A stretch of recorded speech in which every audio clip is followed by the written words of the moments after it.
Terima kasih Anda masih bersama kami di Sapa Indonesia Malam, Saudara. Derajat Trikartono, sosiolog Universitas 11 Maret, Surakarta masih bersama kami. Pak Derajat, pertanyaan yang tadi saya buat menggantung. Anda tadi sempat bilang soal tekanan budaya, karena memang mudik itu begitu membudaya di masyarakat Indonesia.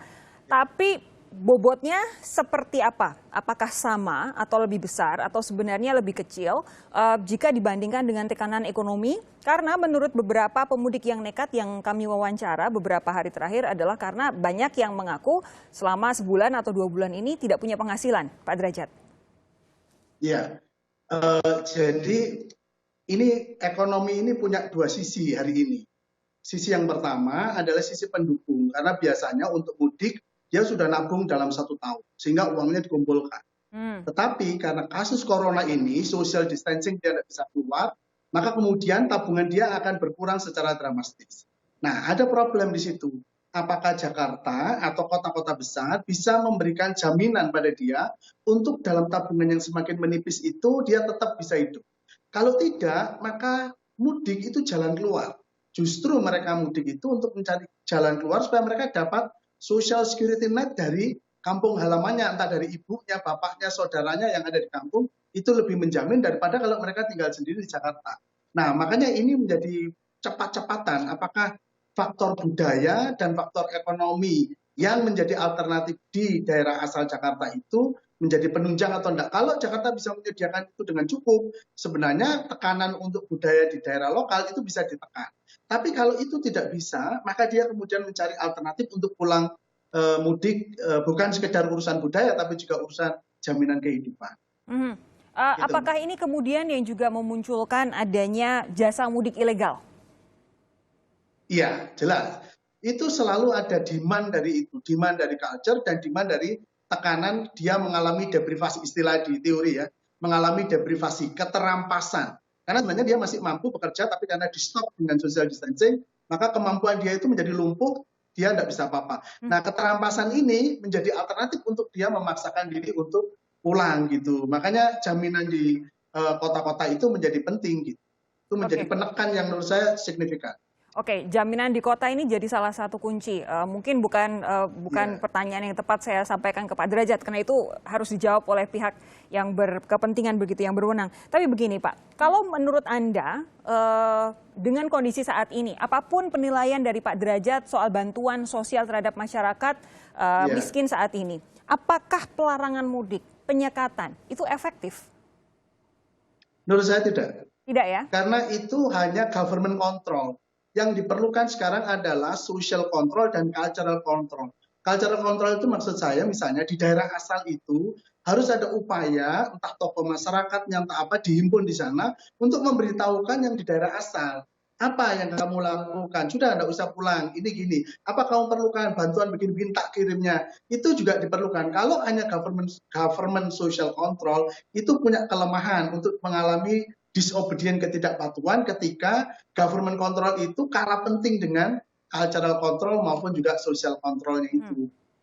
Jadi harus dilakukan dengan seimbang ketika fungsi dari pemerintahan politik, budaya dan juga sosialnya itu. Kalau satu aja dia akan dilanggar dengan segala macam cara, karena Indonesia itu banyak jalan tikusnya, sangat banyak. Begini. Saat ini bantuan sosial dari pemerintah, baik itu pusat maupun daerah, sudah mulai dibagikan kepada masyarakat. Memang tidak bisa serempak, karena yang dibantu juga begitu banyak. Apakah menurut Anda percepatan pengiriman bantuan, distribusi bantuan ini juga jadi salah satu kunci untuk memastikan bahwa warga yang tadinya berdomisili di Jakarta itu tidak kemudian nekat untuk pulang kampung? Betul, saya sangat setuju dengan itu.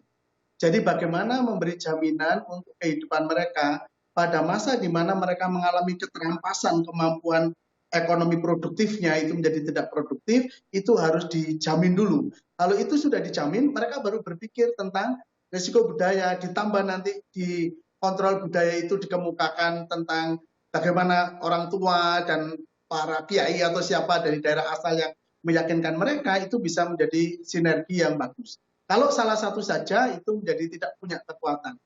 Apalagi dengan desentralisasi, diputus sini, buka sana, diputus sini, buka sana, pasti itu bisa dibobol oleh masyarakat itu. Ya tentu jumlahnya tidak sebesar kalau itu tidak ada pembatasan-pembatasan. Pak Derajat, tadi Anda bilang waktu saya tanya soal apakah penyekatan pelarangan mudik ini akan efektif, Anda bilang tidak. Ada beberapa alasan yang tadi sudah sedikit banyak Anda kemukakan. Tapi begini, kalau menurut Pak Derajat, ini kan kita memang harus membatasi, harus benar-benar mengurangi pergerakan manusia, apalagi dari wilayah Jakarta yang zona merah menuju ke berbagai daerah yang sampai saat ini mungkin masih bisa diatasi begitu dari sisi sistem kesehatannya. Bagaimana menurut Anda? Adakah para sosiolog ini kemudian saling berbincang begitu, saling ngobrol begitu? Apa cara yang sebenarnya menurut para sosiolog paling efektif untuk menghentikan masyarakat dari wilayah-wilayah di Jakarta dan sekitarnya yang zona merah menuju ke daerah-daerah di berbagai pelosok Pulau Jawa? Ya, kami kemarin ada satu webinar bareng-bareng antara ada UNS, ada UB, ada LIPI, juga ada teman dari Sayukjo Institute, ya, kita sosiolog kumpul untuk ngomong itu. Kami bermuara pada satu kesimpulan bahwa sebenarnya cara yang paling strategis untuk mengendalikan ini adalah partisipasi publik, partisipasi rakyat. Jadi bagaimana melibatkan rakyat di dalam upaya-upaya untuk pengendalian itu.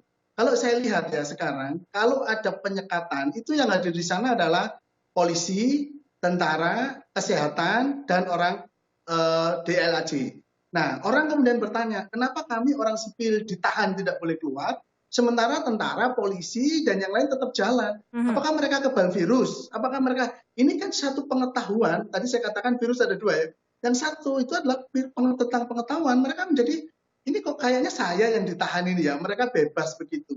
Kenapa tidak? Nah, disinilah perlu sebenarnya pelibatan masyarakat dalam berbagai bentuknya, untuk mereka ikut di dalam momen-momen, baik itu pemberian social security net, pencegatan, sosialisasi itu sangat diperlukan. Dan ini yang kita masih kurang menurut saya Pak Derajat, dalam diskusi sosiologi kemarin. Pak Derajat, terakhir, Ya. kalau kemudian sejak kemarin kita mendengar ada rencana dari Kementerian Perhubungan untuk memberikan surat izin khusus bagi pihak-pihak tertentu untuk kepentingan bisnis, untuk kepentingan ekonomi begitu, supaya bisa melintas ke jalur-jalur yang biasanya digunakan untuk mudik. Menurut Anda ini produktifkah? Kalau untuk kepentingan hanya dalam kepentingan untuk transformasi kebutuhan pokok itu efektif.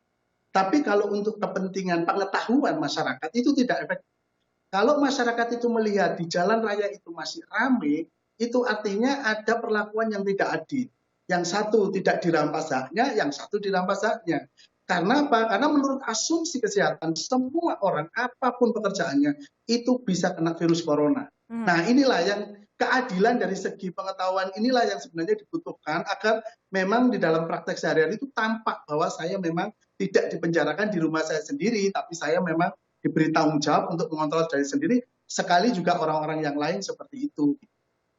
Oke, lalu untuk saran Anda untuk pengecualian yang saat ini sedang digodok oleh Kementerian Perhubungan, apa Pak Derajat? Kalau itu tulis saja di depan, besar ya, ini mengangkut kebutuhan ini, tayangkan ini mengangkut kebutuhan ini, gitu. Kalau misalkan Jadi, untuk orang-orang yang itu punya alasan bepergian dengan alasan bisnis begitu? Wah ya itu, makanya ini sebenarnya ada batas waktu kan. Jadi ada batas waktu 2 minggu, katakan kayak kalau kita lebaran, itu hanya boleh kebutuhan pokok saja yang kemudian melakukan perjalanan besar begitu.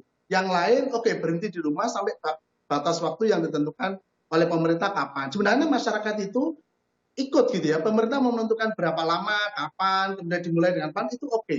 Tapi asal itu kemudian berlaku adil untuk semuanya gitu. Ya. Itu prinsipnya sebenarnya. Kata kuncinya memang adil supaya masyarakat tidak mendapatkan informasi yang setengah-setengah dan mungkin juga simpang siur begitu. Pak Derajat, terima kasih sudah bergabung bersama kami langsung dari Malang, Jawa Timur. Selamat malam Bapak.